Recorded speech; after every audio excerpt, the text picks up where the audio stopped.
اللهم صل على محمد وآل محمد. اللهم صل على محمد وآل محمد.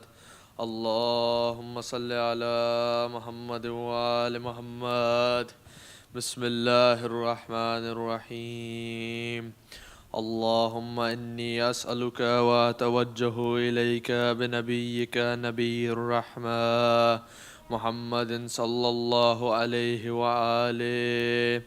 يا أبا القاسم يا رسول الله، يا إمام الرحمة، يا سيدنا ومولانا، إنا توجهنا واستشفعنا وتوسلنا بك إلى الله، وقدمناك بين يدي حاجاتنا يا وجيها عند الله، اشفع لنا عند الله.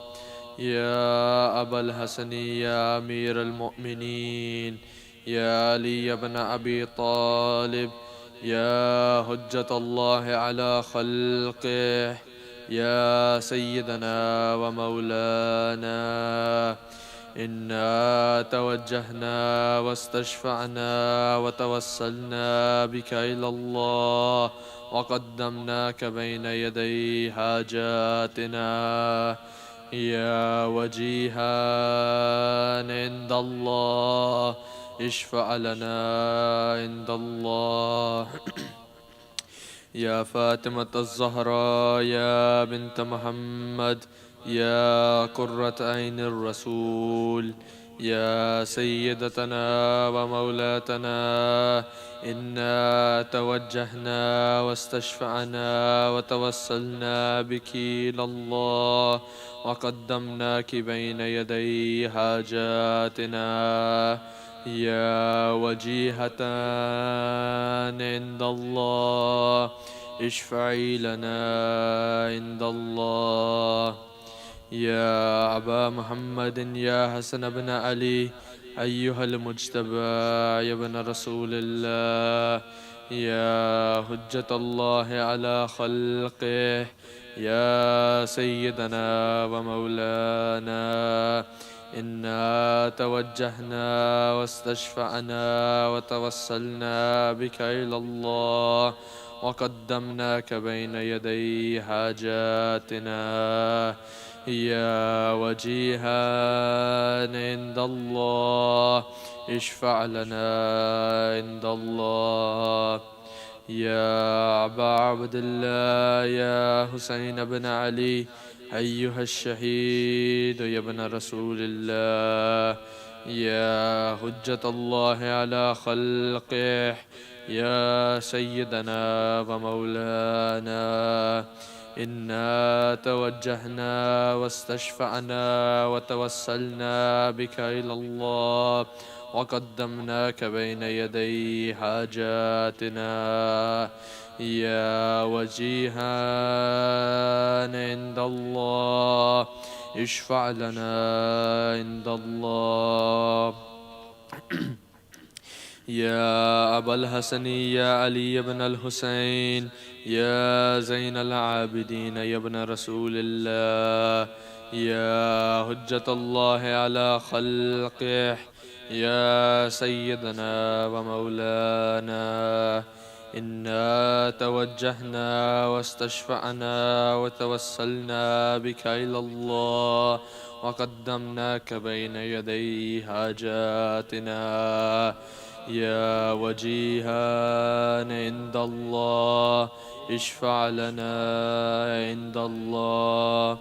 يا أبا جعفر يا محمد بن علي أيها الباكر يا ابن رسول الله، يا حجة الله على خلقه، يا سيدنا ومولانا، إنا توجهنا واستشفعنا وتوسلنا بك إلى الله، وقدمناك بين يدي حاجاتنا يا وجيها عند الله، اشفع لنا عند الله.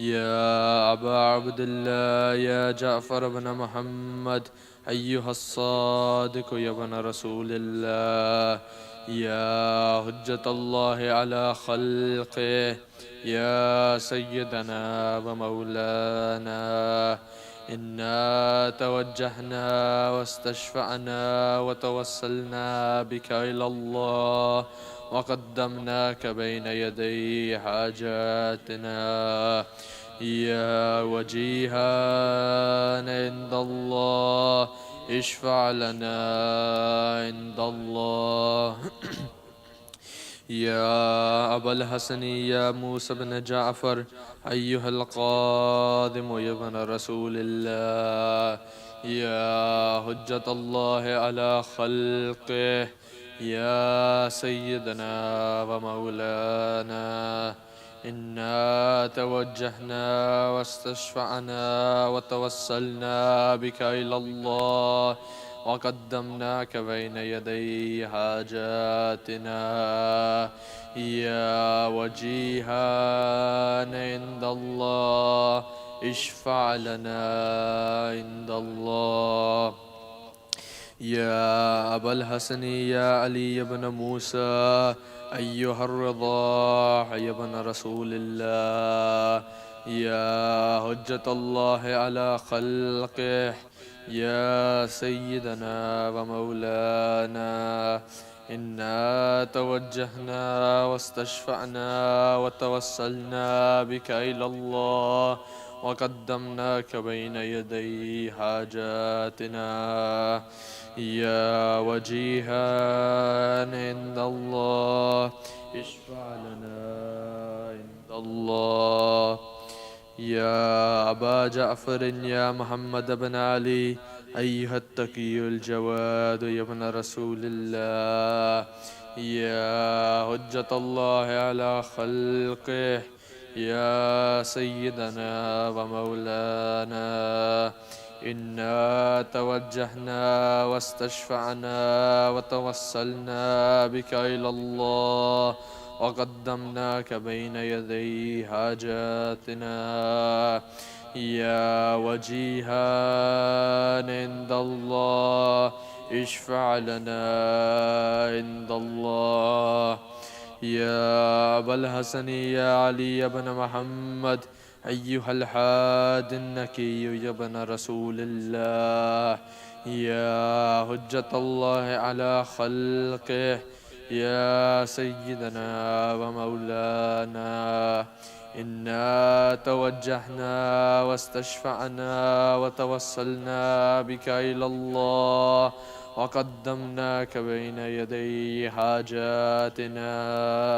يا وجيها عند الله اشفع لنا عند الله يا أبا محمد يا حسن بن علي أيها الزكي العسكري يا ابن رسول الله يا حجة الله على خلقه يا سيدنا ومولانا إنا توجهنا واستشفعنا وتوسلنا بك إلى الله وقدمناك بين يدي حاجاتنا يا وجيها عند الله اشفع لنا عند الله يا وصي الحسن والخلف الحجة أيها القائم المنتظر المهدي يا ابن رسول الله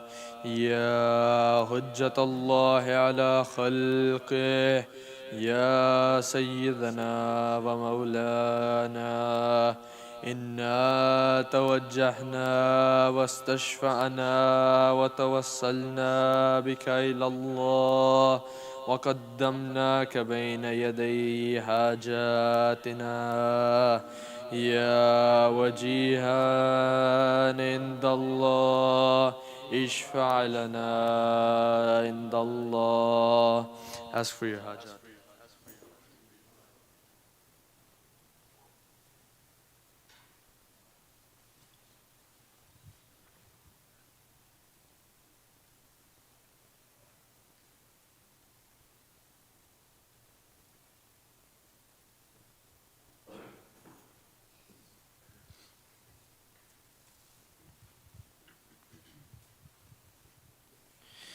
يا سادتي وموالي إني توجهت بكم عمتي وعدتي ليوم فكري وهاجتي إلى الله وتوسلت بكم إلى الله واستشفعت بكم إلى الله فاشفعوا لي عند الله واستنقذوني من ذنوبي عند الله فإنكم وسيلتي إلى الله وبحبكم وبقربكم أرجو نجاة من الله فكونوا عند الله رجائي يا سادتي يا أولياء الله صلى الله عليهم أجمعين ولعن الله أعداء الله ظالميهم من الأولين والآخرين آمين رب العالمين.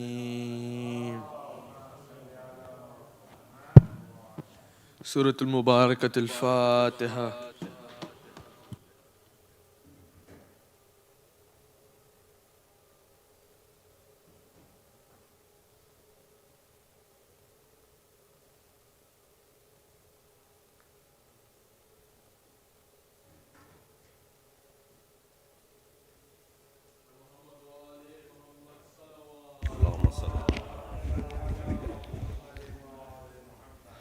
أعوذ بالله من الشيطان الرجيم بسم الله الرحمن الرحيم الحمد لله رب العالمين الصلاة والسلام على أشرف الأنبياء والمرسلين خاتم النبيين بالقاسم محمد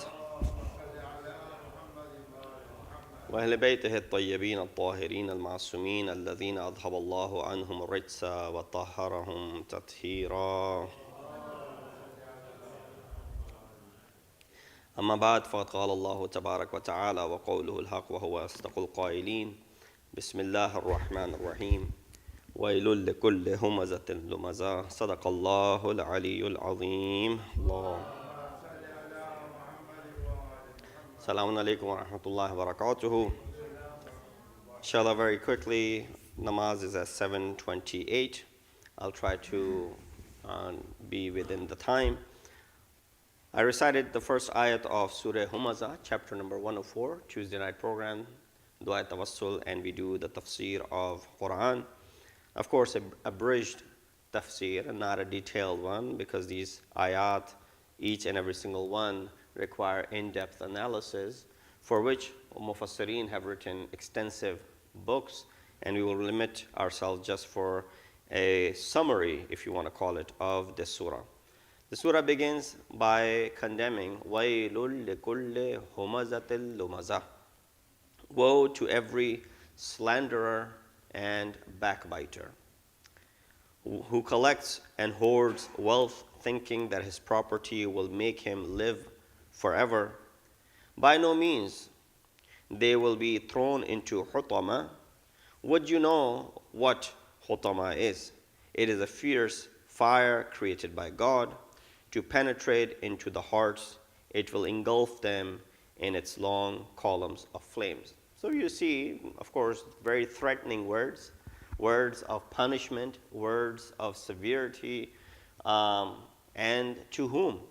And does that mean not one place in this surah do you see that Allah subhanahu wa ta'ala addresses to a particular group of people divided by a faith or religion? He did not address the kuffar, mushrikeen. He did not address the polytheists, did not address the Jews or the Christians. Rather, he addressed everyone who falls under the category of those who slander and backbite. You could be of any faith. You could be of any ethnicity, regardless. If you fall under the category of slanderer and backbiter, Allah subhanahu wa ta'ala is saying woe unto those individuals. So there are a few words that are worth explaining over here. The word lumaza is in the meaning of finding faults through speech using tongue. Mu'sada is a ditch found inside a mountain and its opening is closed by force. So usually when there are ditches that form and they close the opening of it. Amad and mumaddada is long stretched out columns. Messages that we can derive from this surah. One of the effects and dangers of accumulating and hoarding. The word which is used over here, الَّذِي جَمَعَ مَالًا وَعَدَّدَ. The one who collects and hoards the wealth and then counts it every so often. One of the effects and dangers of accumulating and hoarding wealth results in humiliating others. That's why it said, Humazah Humazah الَّذِي جَمَعَ مَالًا وَعَدَّدَ. That right away, the one who accumulates and hoards it without spending it, without giving it to others, without helping, or without spending it on his own and his family, depriving others from this wealth that he has hoarded. Why? He thinks that this wealth is something which will give salvage to him. So this is a person who becomes what? Humiliating in nature. Ethical issues are a part of religion. A mu'min must prevent his tongue and eyes from being harmful toward others. Not just through the tongue that you can go ahead and humiliate someone, even just by pointing, you can go ahead and humiliate someone. There's a tradition. Prophet of Islam, Hazrat Muhammad Mustafa sallallahu alayhi wa sallam, Mu'mineen was with Prophet. A lady came who was short-heighted. She came to ask Rasulullah for some questions, and when she left, the Mu'mineen pointed to Rasulullah saying, she was very, like that. And Rasulullah said, this is backbiting. If you had said that to her in front of her, she would have minded it. So anything that will go ahead and the person does not want it to be uttered behind their back because they can't defend it, right away is something which is a slander and it's backbite. So we must be careful not to get deceived by the world. We must not brag and boast about our possessions. Those who worry more about accumulating than spending in the way of Allah subhanahu wa ta'ala, Allah then says they must get ready for the wrath.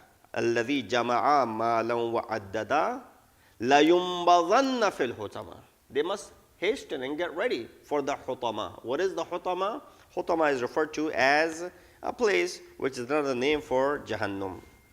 Tongue biting and taunting is among major sins, although we don't realize it. We only associate major sins with killing someone, usurping someone's property illegally, or any of those crimes for which the world has set high punishment, right?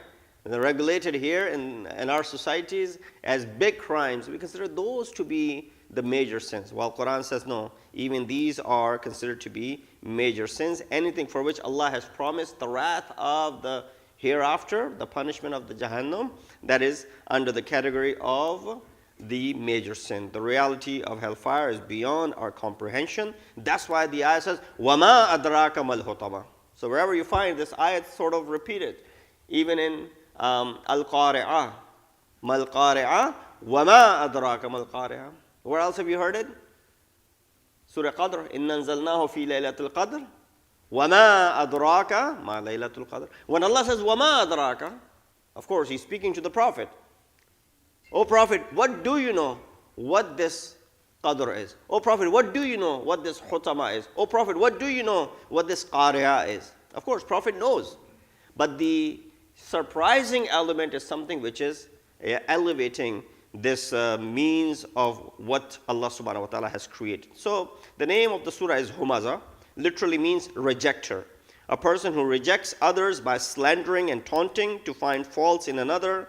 Even if one makes a gesture, as I mentioned, with their eyes, with their eyebrows, with pointing of the fingers, all of such will be considered amongst backbiting. It is also called hutama, which means to break and crush something completely. An overview of the surah. I'll finish inshallah in the next 5 minutes. Overall, this surah talks about, number one, the day of judgment, and condemns those who look for faults in others. These are the two main themes of this surah. So if someone says, what the Surah Humazah is talking about, what is the overview summary of Surah Humazah? Two things. Of course, Qayamat. You can actually say that about any surah in the 30th juz of Quran. 30th juz of Quran, majority of the surahs talk about Qayamat. That's why majority of them were revealed where? In Makkah. That's another indication for us to understand that any chapter which is talking about Qayamat probably most likely was revealed in Makkah, because that's when Ma'ad and Qayamat was heavily discussed. More akhlaqi issues were discussed in the city of Medina. So these two things, condemning those who look for fault in others.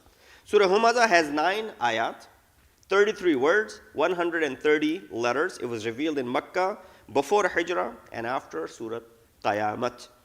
It is placed at number 104 in the current order of surahs in Quran. So if you open up surahs, 104 is Surah Humazah. But it is number 32nd in the chronological order of revelation. Surah Humazah, which is one of the Meccan surahs, talks about those who put all their efforts towards the accumulation of wealth and summarize all the human values in it. They think that, this is all that human values regard and matter. Then they look down on those who are empty of it, meaning they don't have this wealth, and then they mock them. These arrogant wealth hoarders and cunning selfish people, as mentioned in these ayat of Quran, are so intoxicated by the wind of arrogance and pride that they enjoy and amuse themselves by humiliating others and finding faults within others. You've seen these, educational videos are now surfacing. A lot of time people create these contents that are being created for educational purposes, that people are taunting others, they're making fun of others, they're making a mockery of someone who is, for example, inferior in terms of their status and work. At the end of the surah, Allah talks about their painful fate, how they will be thrown into this fire in a humiliating manner, and the burning fire of the hell dominates their hearts before anything else. The atmosphere in which the surah was revealed is specifically concerning the people who gossiped about Prophet and slandered the Prophet as well. So these people were gossiping, oh, Prophet did this, Prophet did that, Muhammad did this, Muhammad did that. And then they will also do what? They will also slander him, associate things which did not belong to him. They would call him what? Magician. They would call him sahir, kadhab, and all of those things just to mock him. Most of those who mocked the Muslims were the ones who boasted about their power and wealth, continually counting it, thinking it would make them immortal. The surah warns that those who take refuge in health, in wealth, or anything that is destructible will lose it and find himself at a loss. So these aren't the things to be relying upon. That you rely upon your health, you rely upon your wealth, you rely upon your children, you rely upon anything that is worldly is bound to destruction. Finding faults in others and taunting them in any form or shape is not permissible, whether it is in the presence of people or when they're absent. In fact, it becomes even much bigger crime when the person is not there. At least in front of them, they're able to defend themselves. Behind their back, it becomes that much big of a crime. With tongue, or a lot of time you hear this. Oh, I would say this in front of that person as well. And so you stop someone from, taunting someone or mocking someone and say, please don't say this to this person. He's not here. Oh, no, I'll say that in front of their face. It doesn't make any difference if you say that in front of their face. They're not here. It is considered to be a ghibat.